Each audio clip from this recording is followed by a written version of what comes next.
Okay OnePlus ကတော့ finally unboxing unit လည်းပို့လိုက်ပါပြီဆိုတော့ဒီနေ့တော့ကျွန်တော်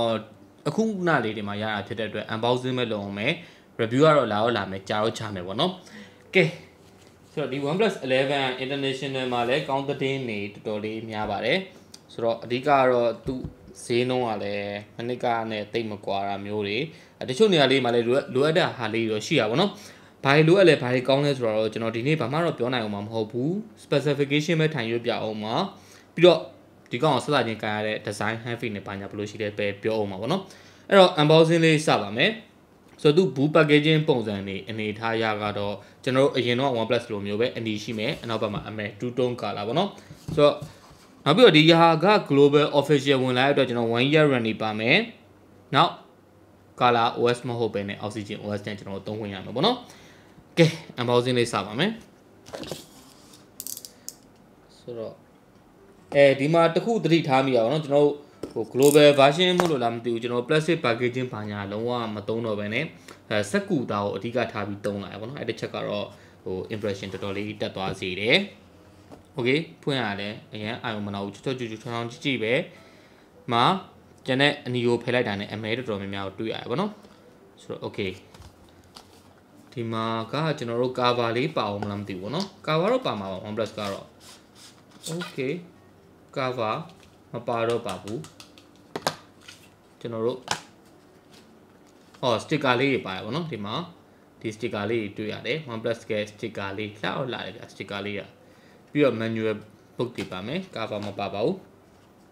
okay အဲ့တော့ဖုန်းကိုကျွန်တော်ဆက်တွေ့ရပါတယ်ဖုန်းလေးကတော့ကျွန်တော်ပြီးမှကြည့်မယ်ပေါ့နော်super voltage ကိုဒီကောင်ဘယ်လောက် watt ထည့်ပေးထားလဲဆိုတော့100 watt ထည့်ပေးထားပါဗောနော်ဆိုတော့ဒီဖုန်းက100 watt ကို support ထားတယ်အဲ့အတွက်ကျွန်တော်တို့100 watt charging adapter ပါလာတော့မယ် thank you ပါနောက်ပြီးတော့ကျွန်တော်တို့မှာကျိုး OnePlus ကျိုးအနီရောင်လေးtype A to type C cable ပါလာရပါဗောနော်ဆိုတော့ဘူးထဲမှာပါလာတာကတော့ cover တွေပါမပါတော့တဲ့အတွက်ဘာမှအများကြီးတော့ရှေ့ဝေးပြောကြတော့မရှိတော့ဘူးဖုန်းကိုပဲဆက်ပြီးတော့ပြောကြတာပေါ့ကြည့်ပါမယ်ဟာ Hasselblad နဲ့ပေါင်းထားတဲ့ trademark ကတော့ပါလာတော့မယ်ပေါ့နော်အခုတောက်လျှောက်ကျွန်တော်ကြည့်ရတဲ့လောက်ကတော့ဒီ charging adapter တုံးမှာတော့ပတ်ထားတဲ့ဟာလဲစက်ကူလိုအသားမျိုးနဲ့ပဲပေါ့နော်ဆိုတော့ဒီမှာလဲကျွန်တော်တို့ plastic မဟုတ်တော့ဘဲနဲ့စက်ကူလိုအသားကိုသုံးလာတယ်ဟာအယောင်လေးကတော့တော်တော်လှတယ်ဗျOnePlus ကဒီကောင့်ကိုဘာရောင်လို့နာမည်ပေးထားရလဲဆိုတော့ကျွန်တော်ကြည့်လိုက်ပါသေးတယ်ဒီမှာ eternal green ပေါ့နော်အစိမ်းကိုအစိမ်းပဲဒါပေမဲ့အစိမ်းကြောက်စိမ်းရောင်ထက်နည်းနည်းလေးကျွန်တော်ထင်တယ် OnePlus 10T လားမသိဘူးကျွန်တော် unboxing လေးလုပ်တယ် review လေးလုပ်တယ်အဲ့ဒီကောင်ထက်နည်းနည်းလေးအကြောင်ပိုရင့်သွားတယ်ဗောနော်ပြီးတော့သူကန်ရတဲ့ဟို hand feeling ကလုံးဝ premium ဆန်တဲ့ flagship ဆိုတဲ့ hand feeling ရတယ် okay thank you ပါဒီမှာ slider လေးပါလာပါတယ် slider 3ဆင့်ပေါ့နော်ဆိုတော့ဒီ slider လေးပြန်ထည့်ပေးရလဲကျေးဇူးတင်တယ် level ဒီမှာလည်းမသိဘူးဒီ slider လေးဖြုတ်ထားရဗောနော်ပြီးတော့ဖုန်းကအရင်လေးရလို့မခံစားအောင်209 gram လာပဲရှိရဆိုတော့ဒီကောင်းရဲ့အလေးချင်းအရင်ကျွန်တော်ထူပိန်းနေအောင်လေးနေအောင်တော့မရှိဘူးတခြားflagship phone တွေဖြစ်တဲ့ဒီနှစ်ပိုင်းမှာ Vivo H90 Pro Plus တို့ S23 Ultra တို့ iPhone 14 Pro Max တို့လိုမျိုး240 gram အမြင့်ဆုံးကြီးဖြစ်သွားတယ်တချို့ရလဲ232 gram လားမသိဘူးပေါ့နော်အဲ့လောက်ထိရှိနေတဲ့အချိန်မှာ209 gram ကင်လိုက်ရတဲ့ flagship phone တစ်လုံးဆိုတော့ဒီကောင် item မှာတော့လောလောဆယ် weight ပေါ်လို့ပြောလို့ရတယ် okay အဲ့တော့ကျွန်တော် setup လေးစလုပ်ကြည့်ပါမယ် English okay display ကတော့ဘာမှအများကြီးပြောနေစရာမလိုအောင်ကောင်းနေပါတယ်အခုကျွန်တော်ဒီမှာဟို test တွေဖတ်လိုက်ရတယ်တော်တော်လေးရှင်းရှင်းလင်းလင်းဖြစ်တယ်ဗောနော် okay setup ကတော့မြန်မြန်ဆန်ဆန်ပဲလုပ်လိုက်တော့မယ်ဗျာဖုန်းရဲ့ design ဘိုင်းနဲ့ပတ်သက်ပြီးနည်းနည်းပြောစရာလေးရှိသေးတယ်အဓိကတော့ဒီ Hasselblad ကိုတို့ဒီ camera ဒီ cap နဲ့တခါတည်းတသားတာ cap နဲ့ဒီတသားတည်းထည့်ပြီးတော့ဒီဘက်ကိုကျွန်တော်တို့ body နဲ့အရင်မကွာအောင်လုပ်ပေးလိုက်တဲ့ဟာလေးကလှတယ်ဗျလှရဗျဆိုတော့ဘယ်လိုပြောမလဲဒီဘက်ကကြည့်မယ်ဆိုရင်ကင်မရာနည်းနည်းဘန်းပုံစံလေးထွက်နေရတယ်မြင်ရရဆိုရင်ကျွန်တော်အပေါ်ကကြည့်ရတော့ဒီဘက်ဘေးကကြည့်ရတော့ဆိုရင်ကင်မရာဘန်းကအရင်ထူတယ်လို့မမြင်ရတော့စိတ်ထဲမှာတော်တော်လေးအဲ့ဒီချက်ကတော့မိုက်တယ်နောက်ချက်ကခုနအယောင်ပေါ့နော်အယောင်ကတော့ကျွန်တော်တော်တော်လေးသဘောကျတဲ့အယောင်ဖြစ်တဲ့အတွက်ဘာမှအများကြီးပြောစရာမလိုဘူးအဓိကဒီဖုန်းမှာအားနည်းချက်တွေရှိလားဆိုတော့ရှိပါတယ် wireless charging မှာပါတဲ့တစ်ချက်ပေါ့နော်ကျန်တဲ့ဘက်တွေမှာဘာမှအားနည်းချက်ရယ်လို့ကျွန်တော်ပြောလို့ရနိုင်အောင်မထင်ဘူးဘာလို့လဲဆိုတော့ 2K display ဗျာအဲ့ဟိုမှာကျွန်တော်တို့ 120Hz နဲ့ 120Hz ကိုမှဒီ HDR 10 plus တွေပါတယ်လေအကုန် certified ဖြစ်ပြီးသားပြောလို့ပြောတာမဟုတ်ဘူးဗျာ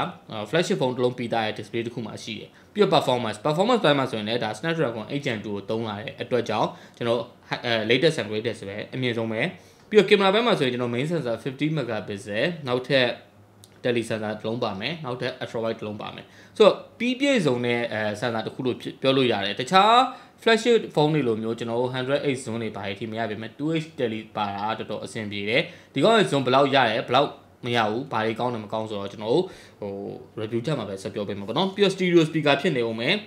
display ကတော်တော်လေးအခုကြည့်ရတဲ့လောက်ကတော့ညက်ချက်ပဲဗျာနောက်ပြီးတော့ 8Gen 2သုံးထားအကြောင်းမလို့တော့မသိဘူး performance ကလည်းတော်တော်ကြီးကိုတွတ်တယ်oxygen OS ဖြစ်နေတဲ့အတွက်ကျွန်တော် OnePlus ရဲ့အရာအတာကိုတိတိတတ်တာလေးခံစားရတယ်ပေါ့နော်ဒီနေရာမှာတချို့ရတယ်အခုနောက်ပိုင်း OnePlus ရဲ့ oxygen OS က color OS နဲ့သွားဆင်တယ်ပြောရလဲရှိပါတယ်ဒါပေမဲ့ကျွန်တော်ဘာကြောင့်မှမသိဘူးအခုချိန်ကြီးအဲဒီ OnePlus ရဲ့10 Pro 10 Pro 10T တောက်လျှောက်သုံးတယ်ပေါ့နော် oxygen OS ကိုပဲတောက်လျှောက်သုံးတာ color OS ရဲ့အရင်ကြီးဆင်သွားတယ်ဆိုတော့ဟာမျိုးတော့ကျွန်တော်မရဘူးပေါ့နော် okay display မှာကျွန်တော်တို့ဒီမှာ dark mode ပြောင်းလိုက်ပြီးဒီမှာ screen color mode အနေနဲ့သူ vivid natural pro mode မှာကျွန်တော် cinematic brightness ဘာညာပြောင်းလို့ရသေးတယ်မစိုးပဲတော်တော်လေးတော့သူ့ feature စုံစုံလင်လင်ထည့်ပေးထားတယ် resolution ကျွန်တော် Quad HD+ ပြောင်းလိုက်မယ်ဒါမှ battery ဘယ်လောက်ခံလဲသိရမှာပေါ့နော်ဆိုတော့ battery ဆိုလို့ဒီကောင် battery 5000 mAh လည်းပါလာသေးတယ် nice OnePlus 11နဲ့ပြောလို့ပြောမှာမဟုတ်ဘူးတော်တော်လေးသူ့ဈေးဘယ်လောက်ရောင်းမလဲမသိဘူးပေါ့နော်သူ့ဈေးမစိုးဘူးဆိုရင်တော့ဒီကောင်က flagship phone တွေထဲမှာ sweet spot တစ်ခုတော့ဖြစ်သွားနိုင်တယ်ဆိုတော့အစပြီးတော့ကျွန်တော်အတန်ပိုင်းဆက်မှာပေါ့နော်ပြီးတော့ curve display ဖြစ်နေတာတွေကဒီဘက်ကနည်းနည်းလေးဆွဲလိုက်တဲ့အခါမှာသူ့ screen protector ကြောင့်လားမသိဘူးအဲ့အထစ်ကလေးတော့ခံစား curve display ကကြည့်လို့လည်းကောင်းတယ်ထားပါတော့ဒါရ review မှာပဲပြောရမှာဗျာတချို့နေရာလေးကောင်းတယ်တချို့နေရာလေးမကောင်းဘူးအခုချိန်ဒီအဲ့ curve display တုံးရင်လွန်ဆွဲနေတုံးပဲဆိုတော့ခုနကကျွန်တော်အတန်ဆန်းမလို့ပေါ့နော်အတန်ဆန်းပြမယ်sound and vibration ဒီမှာ sound ringtone oh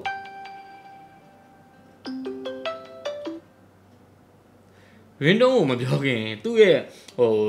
ဖွင့်လိုက်တဲ့အချိန်မှာ vibrate ကတော်တော်လေး haptic က haptic လို့ပြောမှာပေါ့နော် haptic ကတော်တော်လေးမိုက်တယ်ညက်တယ်ဘယ်လိုပြောမလဲပေါ်သား haptic တွေလိုမျိုးမဟုတ်ဘူး smooth တော်တော်ဖြစ်လာတာတော့သတိထားမိရဲဆိုတော့ ringtone ကတော့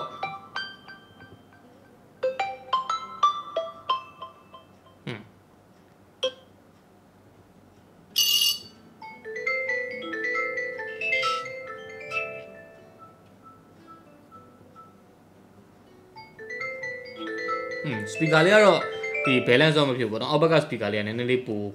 ကျယ်တယ်အဲ့တော့ camera လေးတစ်ချက်စမ်းကြည့်မယ်ပေါ့နော် okay စပြီးတော့ camera ကောင်းမကောင်းစမ်းကြည့်ပါမယ် photo တော့ macro move ကိုပြောင်းသွားရပါတော့ macro မပြောင်းချင်ရင်ကျွန်တော်တို့ဘယ်မှာပြင်ရလဲကျွန်တော်လည်းမသိပါဘူးခဏလေးပါ okay ထားပါတော့နှစ်ပုံသုံးပုံလောက်ရိုက်ကြည့်လိုက်အောင်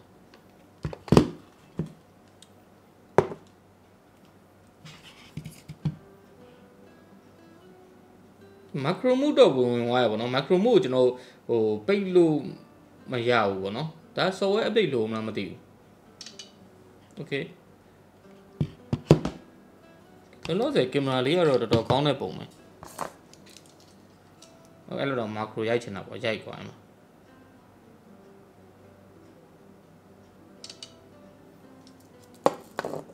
ဒါ macro ပေါ့နော် macro မှာစိုးပေါ့ macro လည်းကောင်းတယ်ခုနကကျွန်တော် macro မဟုတ်တဲ့ပုံလေးနှစ်ပုံပြန်ကြည့်ကြည့်မယ်okay မိုက်တယ်ကင်မရာကောင်းတယ်ပေါ့နော် main sensor ကောင်းတယ်လို့ပြောလို့ရတယ်တိတ်ချပေါက်အသေးစိတ်ကိုတော့ကျွန်တော်နောက်မှပဲဆန်းပြပေးမယ်ဆိုတော့ဒီဖုန်းနဲ့ပတ်သက်ပြီးတော့ကျွန်တော်ပြောသင့်တဲ့လောက်လဲတော်တော်များများပြောပြီးသွားပြီအဓိကတော့ review ကြမှာပဲဒီကောင်နဲ့အများကြီးပို့ပြောလို့ရနိုင်မယ့်အနေအထားတစ်ခုမှတော့ရှိရပေါ့နော်ကျွန်တော်ဘာကြီးကြိုက်လဲ display ကြိုက်တယ်ကင်မရာကြိုက်တယ်နောက်ပြီးတော့ဒီ design လေးကိုကြိုက်တယ်။ကိုင်းရတဲ့ hand feeling ပေါ့ပဖြစ်တာလေးကိုကြိုက်တယ်။လက်ရလည်းတိတ်မထင်ဘူးပေါ့နော်။ကြောက်စိမ့်အောင်ဖြစ်နေလို့တော့မသိဘူး။ဆိုတော့ဒီ OnePlus 10 10အောင်ဖြစ်တယ် OnePlus 11နဲ့ပတ်သက်ပြီးတော့ကျွန်တော် review ကိုအမြန်ဆုံးလုပ်ပေးနိုင်အောင်တော့ကြိုးစားပါမယ်။ဆိုတော့ review လေးကိုကြည့်မယ်ဆိုရင်လည်းကျွန်တော်ရဲ့ page လေးကို like and see first လေးလုပ်ထားဖို့လည်းဒီနေ့ကနေပြီးတော့